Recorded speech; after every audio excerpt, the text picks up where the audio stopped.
Hello. Thank you for taking the time to talk with me today. I am an astrology coach, and I find that with my clients, a lot of time, the same subject comes up over and over and over again.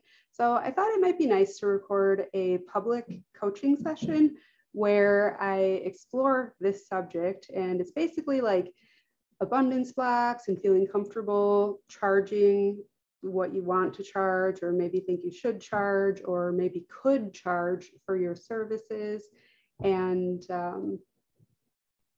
similar types of themes. So basically it's about like getting money for services that you offer, and just having a comfortable relationship with money and abundance just in general. I think that because a lot of the same themes come up over and over again, it could be helpful to people watching to, be able to watch one of these sessions. So Deltrece, thank you so much for being willing to talk to me about this for my YouTube channel. And I'm so happy to talk with you here today. How are you? Yes, thank you, Joy. I appreciate this. This is such a wonderful event and great for anyone who's watching out here in the internet world. Absolutely. So could you tell me a little bit about your financial concerns or business concerns, the concerns when it comes to charging people and, anything relevant to that? Yes, absolutely. My biggest concern is I'm always trying to do and provide services for free for people because I just don't know what to charge. And also not confident in my certification per se, even if there's no need for a certification, but I feel like the public wants to know, like, what are your skills? How do you know that you can do this? So I definitely just don't know. So I'd rather give it away for free, but then I still give it away for free and no one takes advantage of my services, and it's free because they probably like, well, why is it free? So I'm just at a loss at a whole. I understand. This is very common. What's your business, by the way? What's the service that you're offering? So I want to offer services to show people how they can find their birth chart and how they can discover basically their gifts. Because I discovered my birth chart about maybe a year and a half ago now. And it just opened up a whole new world. Like, what is going on? And it's just been amazing. So I've shared it, with friends and family, of course, because they're close to me. But other than that, I still don't really go any further with my friends and family. And then I did put it out into the public to let me just show you how to even discover how you find your birth chart. And I just don't go anywhere. So yeah. I don't know what to do. Yeah. So I did kind of feel like you tensed up, or like your energy contracted a little bit maybe when you started talking about putting it out there to the public. And how about we take a look at your chart and see what might be going on there that could be relevant to these subjects? Great. All right, so let's do screen share. And here we are.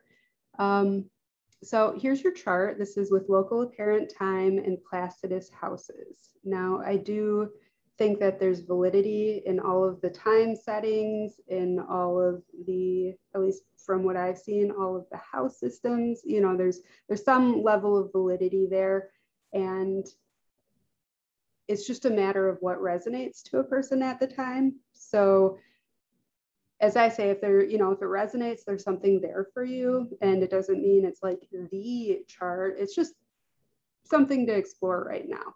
So this is your chart with local apparent time and Placidus houses. And you have some lovely stuff going on here in that your angles, that would be the ascendant, IC, descendant, and midheaven, are all in their home signs. Like Aries, first house in Aries, fourth house in Cancer, seventh house in Libra, and midheaven in Capricorn.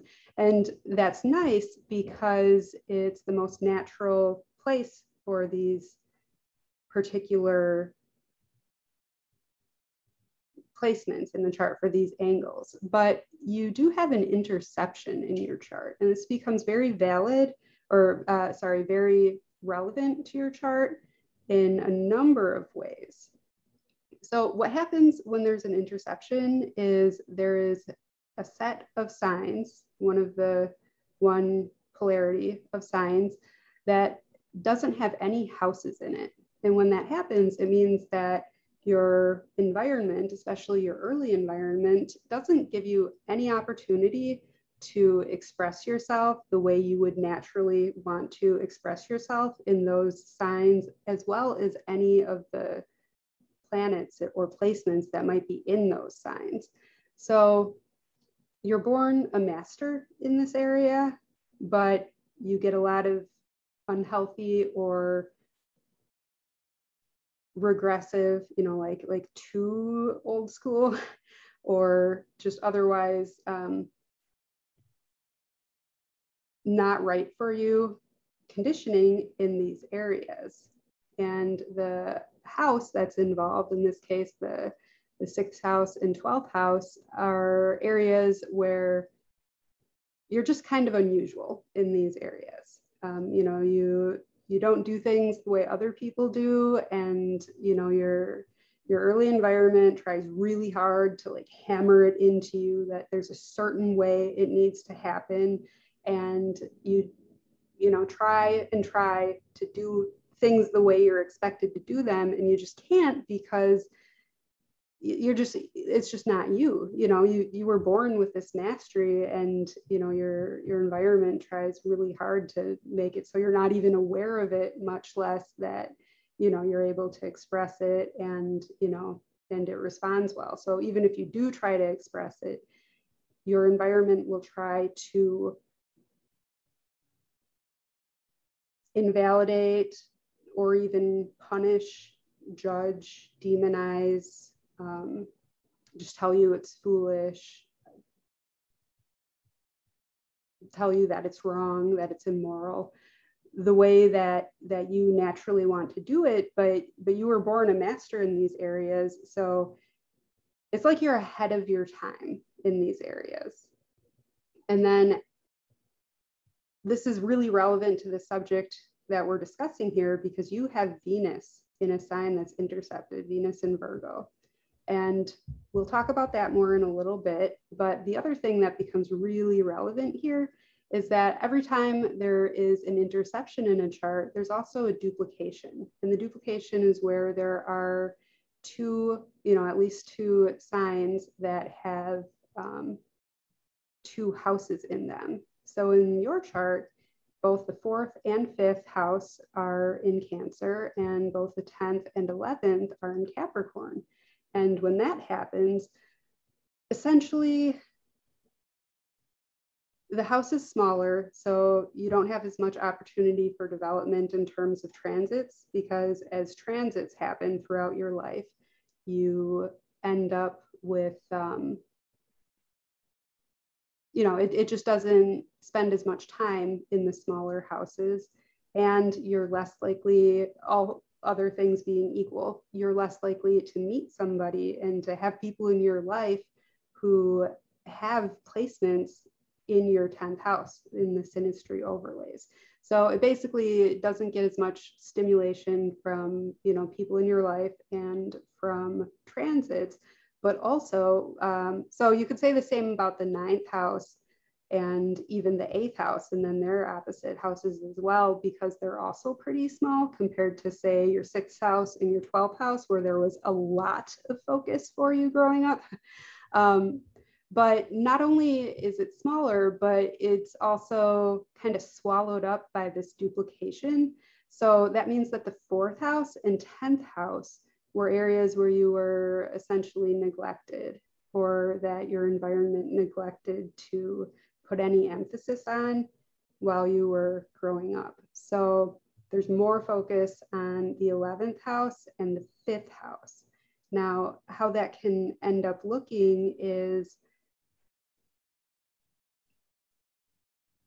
we'll focus more on the 10th house for the sake of time because of the subject matter at hand here. How that can end up looking is that you're not given an opportunity to properly develop your midheaven or your 10th house when, in terms of just the natural progression of different stages in your life. When that would usually happen, it doesn't happen for you. You somehow have to skip that to some extent, and the focus is put on your 11th house instead. So that means that you end up developing a social network before you actually establish yourself in your 10th house, in your profession, in your reputation, in society, or in your like broader community. And then the way to develop your 10th house a lot of times when this happens is to go through your 11th house to do it. So more focus is put on the 11th house, the hopes and dreams, the desire to change the world, coming together with people of a like mind, developing, professional colleagues, even if you don't have, a strong professional foundation, you have the colleagues, you have that social network or professional network. So a lot of your 10th house development can come through your 11th house in your case. So that's particularly relevant to the subject at hand. And then having Venus intercepted means that, okay, it's about to get real heavy, all right? Means that it's not already heavy. What are you talking about? Oh, it's about to get heavier. This is some heavy stuff here. It essentially means that even though you may have been cared for and loved in childhood by your caregivers, you weren't necessarily liked. And I have this interception as well, by the way. So this is coming from a place of compassion. Now, if you asked them if they liked you, they would probably say yes, or at least they might say yes. But, would they hang out with you if you weren't family, though? Or if they didn't have to? Are you able to show who you actually are and have them appreciate that? Are your tastes and the things that you find valuable and desirable and lovely in life, are they invalidated or are they accepted and honored? These are the things that people with intercepted Venus have to face. So when it comes to having intercepted Venus and, going through adulthood and wanting to receive, having Venus intercepted means that your ability to attract is limited until you open up that interception and honor that Venus placement. Because when it comes to having Venus intercepted, it's almost like you need to learn that the universe loves you in order to actually thrive, like financially and in terms of, having the niceties in life, having all the fixings in life. You need to come into some kind of awareness and experience what it feels like for the universe to want to give you those things, to love you and want to take care of you and support you. Because when you grow up feeling like people don't like you, and nobody likes you, maybe even possibly not even just your caregivers, but just people around you in general in childhood, it can, the message that you can get is that you're unlikable. And if you're unlikable, how are you going to attract? That's rough. It's there's a leap that needs to be made. But remember, if something's intercepted, you are a master in this area. You can attract all of the nice things in life, unlike most people can. You can really call those things to you or open yourself to receive those things and just allow life to lavish you with these gifts that it wants to lavish onto you. You just need to be open to receive them. So that inherent mastery is there. It's just a matter of opening your awareness and consciousness to that level so that you can live that. And it means addressing whatever abundance blocks might be there, and just knowing how lovable and likable you truly are. And it can take some deep work to come into that knowing. Yes, absolutely. And I suppose I needed to hear this today, because that is something I don't know if I say I struggled with growing up, but I can definitely resonate with what you're saying, and learning to accept that the universe has my back. It doesn't just have your back. Having your back is sort of a survival thing, right? You know, like if you sit, like the origins of the phrase, you know, somebody has my back, or if I have someone's back, what it means is that we're in a hostile environment and I can't see behind me because I don't have eyes on the back of my head, but they have my back, they're watching my back. So it puts it into a very survival-based kind of context, but it's more than that, but it's more than just that. And sometimes with Venus intercepted, the key is actually to change your concept of what it means to survive, so that it includes some of these nicer things. So I like I said, I also have this interception. I went through a rough period in life where I was living in very uncomfortable places and didn't have much of anything, following an injury that I had. And I basically got to a point where I was like, all right, life, you want to keep me around, you're going to need to do better than this, because like I'm not going to continue to struggle this way and keep doing work that I absolutely hate, that just takes, just soul sucking work that just takes everything out of me. I'm not going to continue to live in places that are unhealthy for me. Take care of me, please, and give me an environment in which I can thrive, not just survive. Because from now on, for me, survival actually does mean living somewhere that's relatively comfortable. And so, if you really want to keep me around, you're gonna need to work on that. It's not actually life that changes as a result. It's like, I believe Hermes said, as within, so without. Our outer environment and what's happening in life is a reflection of what's going on inside us. And when we redefine some things inside of us, then all of a sudden life, is different. Now it's giving us different things, because that's just how it works. And it's not always instantaneous, and it's not always super simple. Like, you can't just will yourself into any set of circumstances.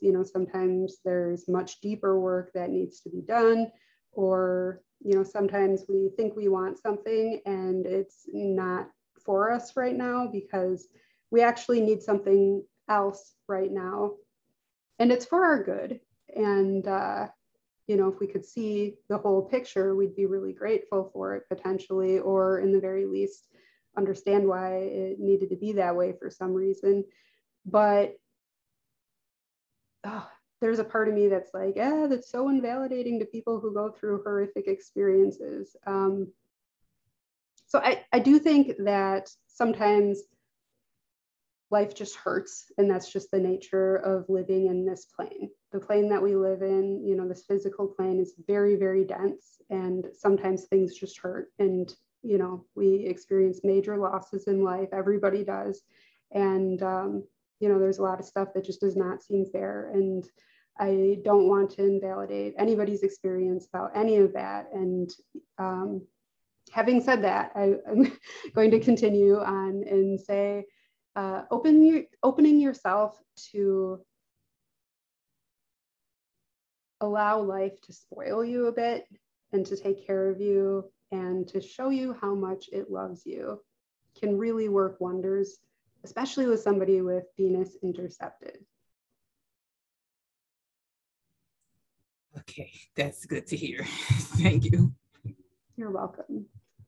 So at this point, I would like to focus a little bit on what you were saying right off the bat in terms of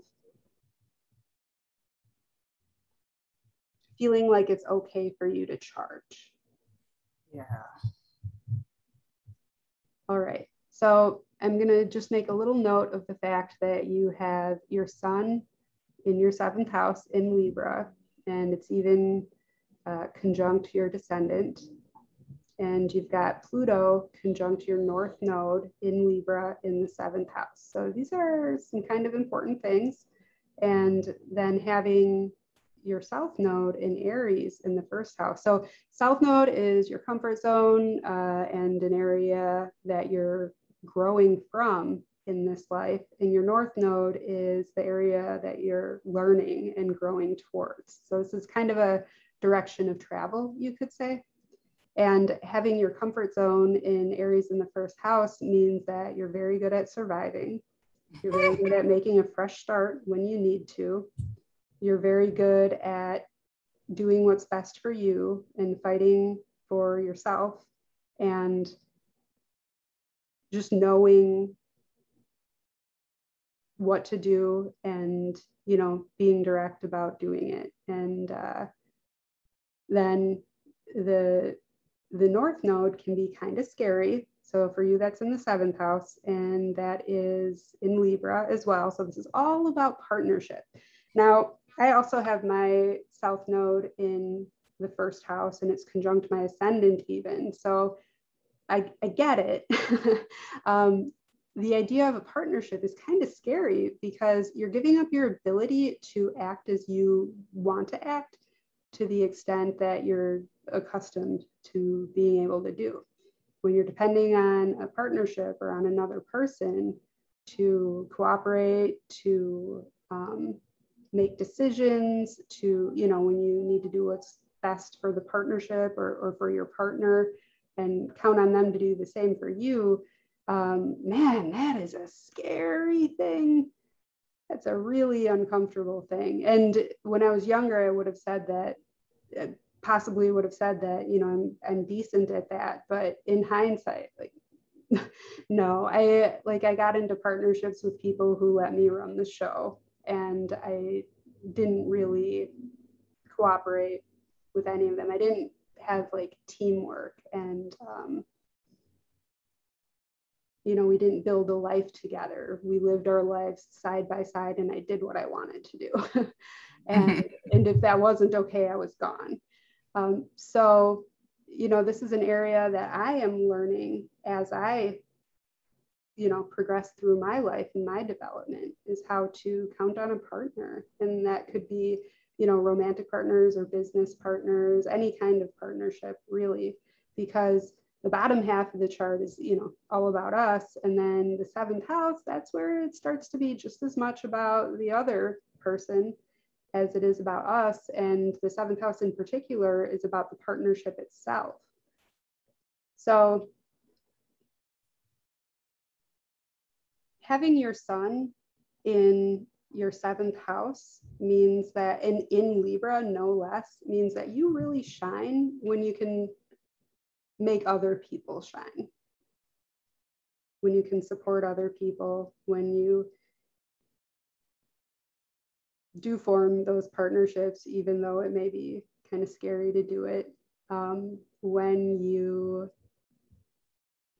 cooperate and, you know, live in harmony and balance, and there's fairness and social graces and all of these wonderful things that are associated with Libra in the 7th house going on. So some people would say that Libra sun does not have a good sense of who they are. I don't think that that's a fair way of putting it. I would say more that who you are is somebody who thrives in partnership, even though it's scary. So your comfort zone, like I said, is being independent, doing things on your own, counting only on yourself, surviving, and just getting a fresh start whenever you need to. But you have your personal power, that's Pluto, and ability to transform yourself, your life, your relationships is, conjunct your North Node, and your Sun is even part of this group of, in a way, it's like if you're willing to count placements other than planets, it's a stellium because it includes your descendant, Sun, Pluto, and North Node. Now, I think you're not going to feel these mathematical points like the descendant and North Node as strongly as you're going to feel planets, but it's a stellium of sorts, so there's a lot of focus here, and this is a really important part of your life. So the subject then becomes, what does it mean to be in a partnership? And we're going to be kind of straying from the subject of just like getting money essentially for this. And it's important that we do it though. So how would you feel? Or how do you think most people would feel if they saw someone and thought, wow, like I want to be with that person. Like I want to have a relationship with that person. And then as soon as they started to get to know the person, that the person just sort of morphed into whatever they thought I wanted, or, whatever they think you want them to be. And they kind of just disappear and fade into you. So you're asking it, let me clarify. So like if someone were to meet me, you're asking, right? If someone were to meet me and they started acting and believing in a manner that I want them to be, and then they morphed into it, I've never had that happen before yet. No one that I have met have, basically it sounds like if someone, no, that has not happened to me before. People try to change me into what they think I should be. And I'm constantly reminding people that I am different. I am definitely not like anybody else you've ever met. And I like being different because everyone is different and it's cool to be different. Yeah. But yeah, that hasn't happened to me. Maybe me trying to morph into what the idea of the other person may think, but only to an extent, because again, I'm different. So yeah. So that's why I asked, because with your Sun in your 7th house in Libra, it's going to be a little bit natural for you to try to give people what you think they want. Yeah. So let's use another example. Let's say that you have a close friend who goes along with everything that you try to do, everything that you ask for, never says no. If you want to go out tonight, they go out. If you want to vent about your, the guy that you're into, or, whatever, your work, your bad day at work or whatever, for 5 hours, they're always there for that, whether they actually want it or not. They just always do it. And then they kind of get a little bit resentful or emotionally withdraw over time and start to experience the relationship as a little bit draining, and not be as enthusiastic to interact with you anymore because of it. Like, would you want that, or would you want them to just tell you like, hey, it's not a good time for me right now, like, or I don't actually feel like going out tonight, or would you want them to just tell you these things? I would want them to just tell me, and that has occurred, I believe, in the past, that my friends and family, just because I can vent and I can rant on, if I get on the topic, I'm just going off, and I can probably see them. I can't see them, but on the other end on the phone or whatever, like, would she just shut up? As of recently, I've been in tune to that. So like, let me just pipe down a little bit and ask them questions, about, but then I find myself still reverting back. I'll ask them a question, they'll tell me, and I'm like, okay, but anyways, go back to have it venting on me. And that's not just really on a friendship, it's just not cool for people to do, but we're all human. Of course. So when I ask these things, I'm not trying to judge anyone who does these things. It's more about just bringing some awareness into it, and looking at what's really good for the relationship. And the answer is, if it's good for the relationship, that means that it's good for both of the people in it. The relationship is the space where you both willingly put yourself forward, and there's overlap in the areas where you're both coming together, in the areas where you're both putting yourself forward. So when it comes to things like, telling somebody no, letting them know, how you feel about something, what your comfort zone is, it can be a kind of awkward thing, like, it's not comfortable for a lot of people to just say like, okay, like, I care about you and your life and your feelings, but like right now I'm not in a position to hold space for what you're talking about, and I really just need to go take care of myself right now. It's hard to say that for a lot of people, but doing it not only gives the other person the opportunity to honor our needs and our comfort zone that we're communicating to them, it also gives the relationship an opportunity to develop some security and stability.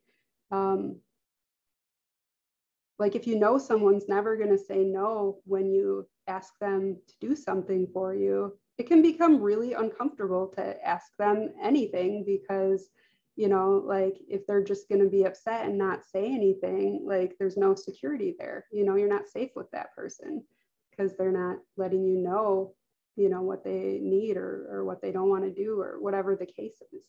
So for you, this is going to be a lot more natural than it is going to be for a lot of people who have heavy 7th house placements, or a lot of 7th house placements, or a lot of Libra placements, or a lot of or like heavy important Libra placements, because you have that South node in Aries. So for you, a certain amount of looking out for your own best interests comes very naturally to you. This is an area of mastery for you. However, you do have some pretty heavy and important 7th house and Libra placements. So there's a bit of a tug of war going on there, and it can be a difficult polarity to balance. But the idea that I'm trying to get across essentially is that when we can be real and be ourselves and be aware of our own best interests and advocate for them, while also being sensitive to the other person's position, the other person's feelings, the other person's needs, and finding a balance that feels right between the two. Like, for example, Aries likes to be very blunt, very direct, and Libra can tend to either not say something at all or dance around the subject, trying to say it nicely in such a way that it ends up like being confusing or not actually communicating the point at all. And when it comes to finding the balance, like, it is possible to be both gentle and direct at the same time, and be concise and just let someone know where you are without making any demands of them or being defensive about it. You know, like if somebody asks me if I want to do something and I don't want to do it, and I tell them that, but it comes out in a defensive way, they're going to respond really differently than if I just let them know in kind of a vulnerable way that I'm not comfortable with that at this time. And, you know, there's not any defensiveness to it. I'm being open with them about what's going on inside me. They respond a lot differently. And the ones that can't deal with that, well, now you just learned something about them and, you know, their ability to connect and to have a real relationship with you, or a healthy relationship with you. So you can really learn a lot about yourself and other people by having this kind of balance between self and the other, between self and the partnership. So when it comes to bringing it back around to the subject of charging for things, is it so that there's two different ways this could go. Either number one, you don't have confidence in your worthiness to receive money for these things, either because you simply just don't have enough, like legitimately don't have enough experience with it yet, or enough like knowledge of the subject, you know, like what you're offering, you know, just isn't quite there yet. And, you know, you can just recognize that and keep working on it. Or it can be, you know, a lack of worthiness to receive money for it, simply because there's something that needs to be healed inside of you related to your worthiness to receive. And receiving is one of the things that can be difficult with seventh house or Libra heavy placements. There's this tendency to want to give, but if you're not willing to unconditionally receive, it's not possible for you to unconditionally give, because people don't give unconditionally unless they're open to, you know, unless it's a two-way street, unless they're also open to receive. If they're giving and they're not open to receiving, it means that there's some kind of agenda there, some kind of belief there. And, you know, they're trying to earn love, possibly, or they're trying to prove their value, or they're trying to ingratiate themselves to others, or ingratiate others to them. No, they're trying to ingratiate themselves. Excuse me while I try to remember how the English language works here. Right. But the thing is, it doesn't actually feel good to other people to have that kind of interaction usually. Like, some people are kind of predatory in nature, and they're going to look for people who are willing to just give and give and give and give without them having to give anything in return. I'm not going to say that, like, they might like that on some level, but it doesn't feel right to them either deep down. Humans are social creatures, and we're wired for harmony and give and take. And if you're just giving and not receiving anything for it, other people start to wonder, like, okay, what's wrong with what's being offered? that it's not being valued, or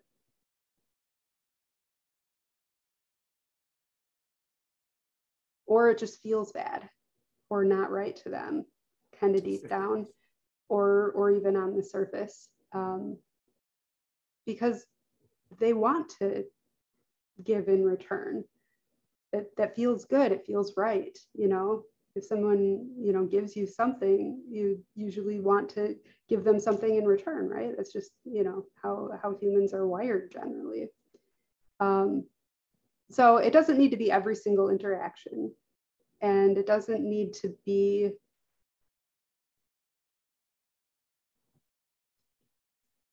like very strict. Like some people get kind of strict about it. Like there has to be like an even exchange, you know, like they make it sort of a belief system. So I'm not talking about that. More so the openness and, you know, flowing with what feels right in each interaction, you know, and being open to receive as well as giving. And giving probably comes pretty naturally for you because of all that Libra in 7th house. Yes, giving is pretty natural to me. And then as far as receiving, it has taken me pretty later in life to just being accepting, because, you know, like suspicious reasons why I'd be like, okay, why are you doing this? Why are you giving this to me or whatever? But then, you know, just understanding that sometimes just being in the right place at the right time, like those times I'm like, see, this is it. And I'm really open to those. And maybe it's because maybe those opportunities are from strangers, people that I don't know. So I feel like they're just other, you know, beautiful souls on this planet who are doing what they do. So I'm receptive to that. Perhaps it's just close people to me. It doesn't happen that often, but that's where I feel like the suspicious is coming in. You know, even though I'm giving away free things for people as much as I can, and they don't look at me suspicious, so I don't know why I'm looking at them suspiciously. But definitely strangers, I don't look at them suspicious unless they're a creepy human being, which, okay, maybe. Well, I mean, you gotta honor your spidey sense, or, you know, your alarm system, your danger alert system. You know, if someone sets off your warning bells, it's important to honor that. But yeah, I hear what you're saying. You know, maybe with strangers, you're not invested in the relationship. You don't, you know, you're not trying to build a relationship with them or to sustain a relationship with them. So it feels okay to receive. But if you want someone to like you or care about you, maybe there's a part of you. I'm feeling a little bit of resistance to saying what I was about to say. So I'm going to back off of that. Yeah. But it's a little different though, isn't it? When you care about how the relationship turns out.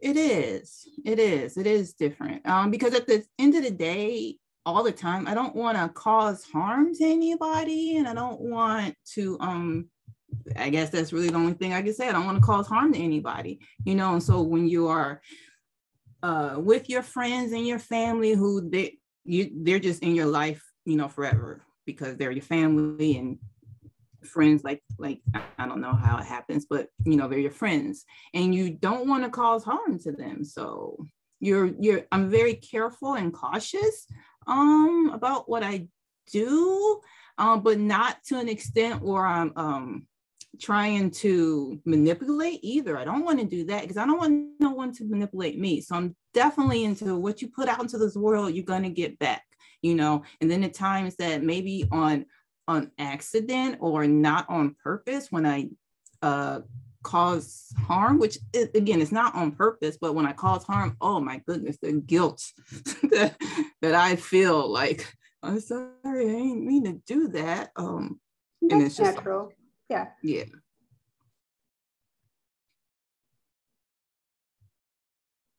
So what if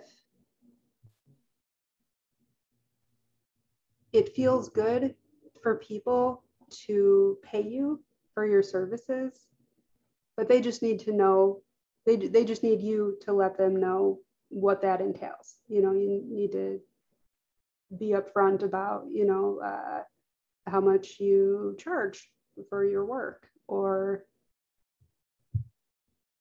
the way I see it, actually, no, I'm going to go back to that. The question that I just asked, like, how does that land with you? Which question again? How does it feel to just know that people do want to pay you for value that you bring to them, but you just need to let them know how much that is, you know, like if you go to a restaurant and order something, you want to see the price on the menu for that thing before you decide that you want it, right? Yes, absolutely. It does feel good. And there was a few times where, you know, I've been approached for doing something and I'm like, what is your budget, or what, you know, what is the scope of it? And they let me know, and I hang up the phone. I'm like, yes. I mean, it just feels so good that I stood up for myself and not just was like, okay, yeah, I'm doing it for free. And then I'm at the event, I'm like, why am I doing this? I'm not even getting paid, blah, blah, blah.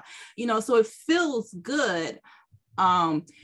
It's just a matter of me being confident in my services and being confident in what I can bring to the table. And most of the time it's showing that it's just a different way, and finding what that different way is, because it's me, and capitalizing on that and just saying it. So like even your question, like earlier, you know, you asked, and to me, like right now, like with providing astrology services, it would be because of a lack of knowledge for me. Because I know there are many people, you're yourself, you know, included, that have been doing astrology for years and years. And I'm just like, I've just been doing astrology for a year.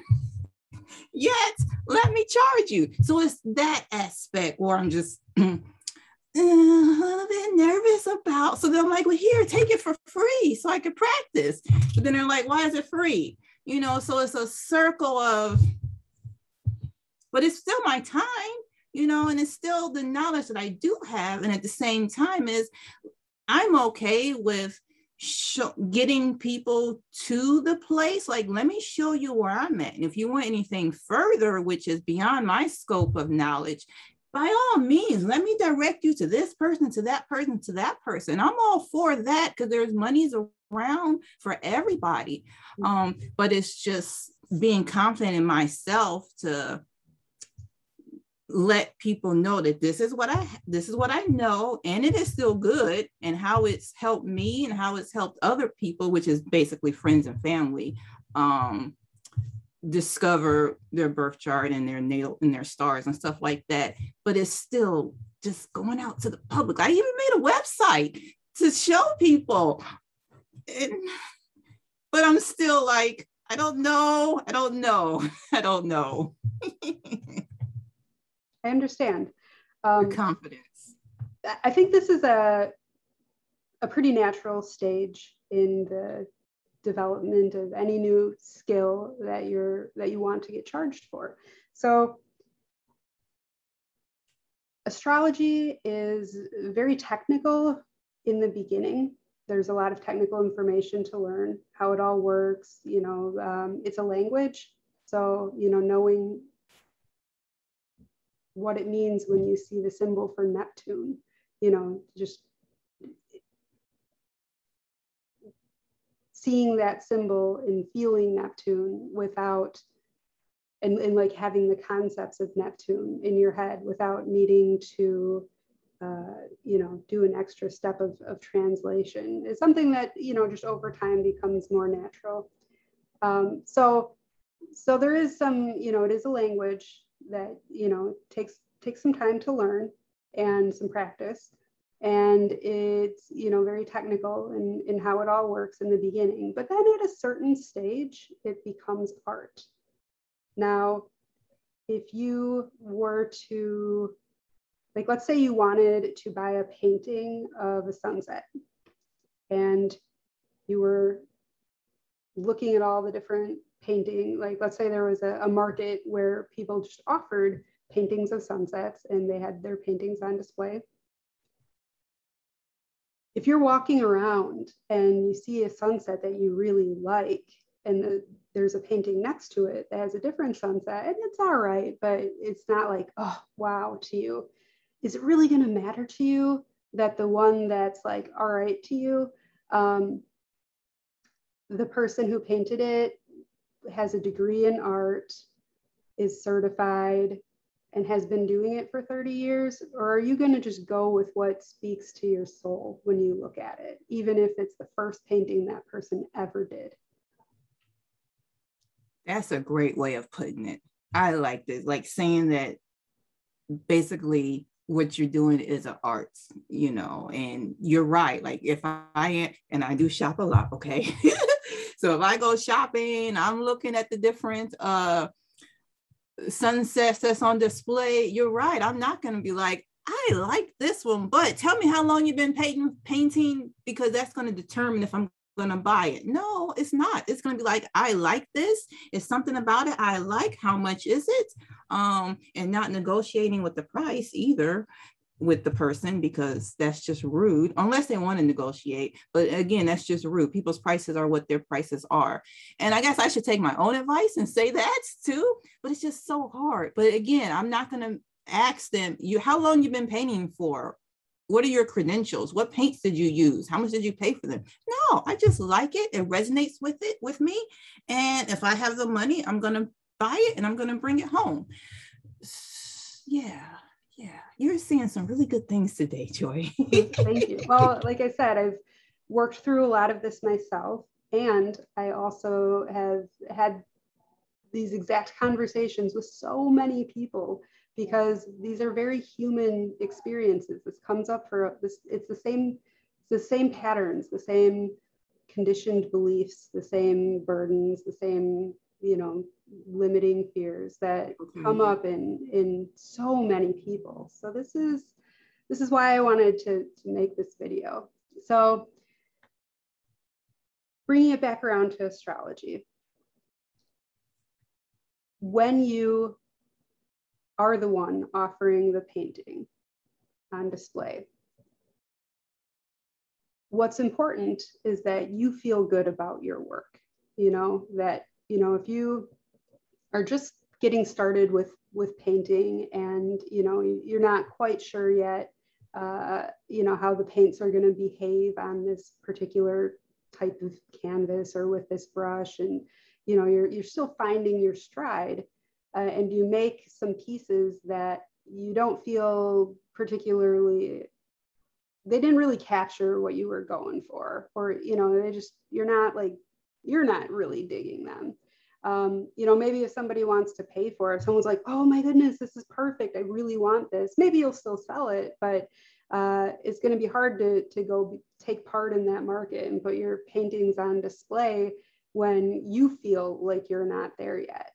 So if you're practicing the art, then, and learning, you know, the technicalities of, you know, maybe you're learning 2-point perspective, as, you know, an artistic metaphor again, or maybe you're learning how these paints behave, or, you know, how to work with this particular medium or these brushes, you know, whatever the case might be.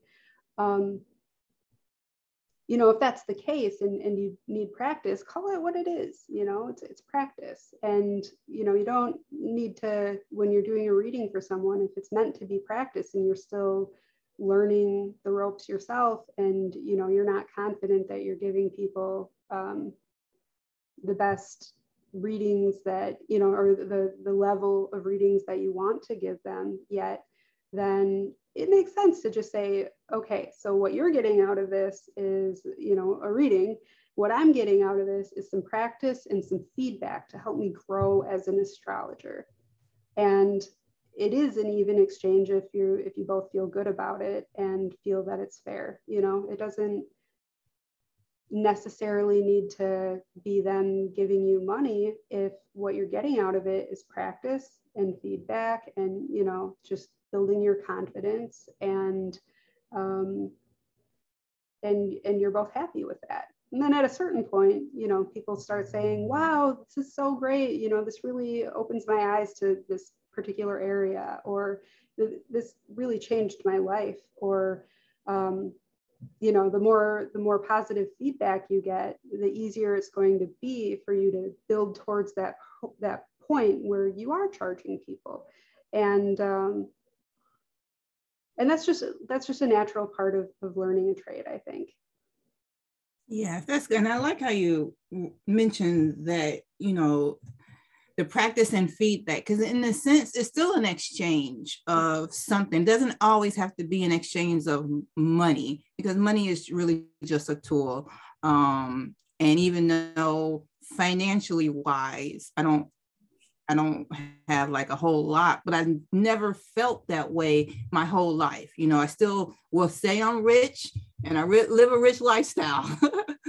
But again, like you said, that practice and feedback, that's still an exchange of something. It's not money, but it's an exchange of something. It's still just as valuable. So that is really good for me to keep in mind, and just don't give up. Just still get up, because I kind of did give up a little bit, you know. I'm like, oh, this isn't working. I don't know what to do, and you know, it's just a challenge, you know. But at the same time, I do need some practice, and I would like feedback, and I would like genuine feedback. There's also times on other projects or events that I've had, and you know, like you mentioned before, you have your friend that's always going along with you. That's always like, yeah, things is good.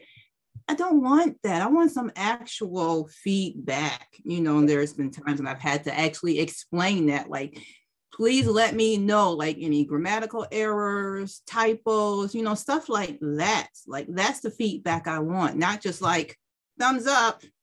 Yeah. Or you can ask them if what you're saying resonates. I mean, grammar is a skill, certainly, but it's not going to necessarily be the determining factor in whether you're ready to charge for readings. Oh yeah, that was just an example. Like, I was just, you know, mentioning that, you know, send stuff out and people just send it back like, it's like, I need more. Right. Just a thumbs up, please. So just giving them some examples of what type of feedback I'm looking for, you know. And another way to, so like I'm getting a feeling like it's actually time to wrap this up. I could keep talking about this for a very long time. I actually, like my business model is that I do one session, the initial session with people. And if I have invited them, I don't charge them. Or if they, you know, just want to buy that initial session, they can do that. I used to be more open to people just like coming to me like, give me a session, but you know, there's over 30,000 people in the group now. Like that's like, I can't just be constantly open like that. So I'm working out how to deal with that. So basically either you can be invited or you can just buy a session if you want a session. But my business model is that, you know, the first session is either low cost or, you know, as low as $50 if you're buying it, or it doesn't cost anything. But then if you would like to continue to work with me, then it's a package of sessions, and, you know, somebody can invest in that if it feels right to them, and, you know, it feels right to both of us to work together. Because if what I'm saying really resonates and it feels right to them to invest in a package of sessions, it means that there's something there for them. You know, that's what resonance is. There's something there for you. And, you know, that happens often enough that it makes it worthwhile to me to offer these free sessions or these low cost sessions. So, you know, it's all about, with Libra, with the 7th house, it's all about fairness, balance, and, you know, things like this are, Libra is an air sign, so it's very mental in nature. But at a certain point, it's about what feels right, and that, you know, Aries more instinctual in nature. So maybe that's Aries, you know, counterbalancing that Libra tendency to be very mental. But, you know, when it feels right, when it's right for you, you know it. And if we're both feeling that and we're feeling good about the interaction, then it's right, you know, and that's kind of what supply and demand in the market is, right? Like, it's worth it to me to offer this at this price, and it's worth it to another person to pay that price for it. So we have a deal, you know, and somebody else might want it but not be willing to pay my price, and, you know, no deal. You know, supply and demand are off here, or the price isn't matching the supply and demand. You know, I see it as kind of this flowy thing, you know, it just comes together when it's right, and it feels right to everyone involved. So that the is universe. That's what it is. Yes. I do appreciate this. So just to sum up really quick, based on our conversation today, and really as my birth natal chart as a whole, you know, some people, they think their birth natal chart, they look at it and they're looking for, like, where can I find money? Where's my money maker, right, in the chart? But for me, with my chart, is really about having that balance, right? So it really doesn't matter what I do with my career choice of how I make the monies. It's just being confident in myself. You know, is that really like how my chart? Okay, so when it comes to looking for money in a chart and looking for career in a chart, we're kind of talking about two different things. 2nd house is where we receive, 6th house is where we work, 10th house is where we have our profession. And, you know, ideally there's harmony among those 4 areas, but some people work without getting paid, right? Some people have a profession that doesn't earn them any money, and some people just get money and they don't have to work for it, and they don't have any kind of profession, you know. So it really just depends on the chart. I believe I have a video about that, actually, like where to look for career in a chart. Okay, great. Yeah, your YouTube videos are always great too. Oh, well, thank you so much. I appreciate that feedback. So your question is a little bit involved, and I would say that what we addressed here today is just a small part of the picture in your chart and in your life.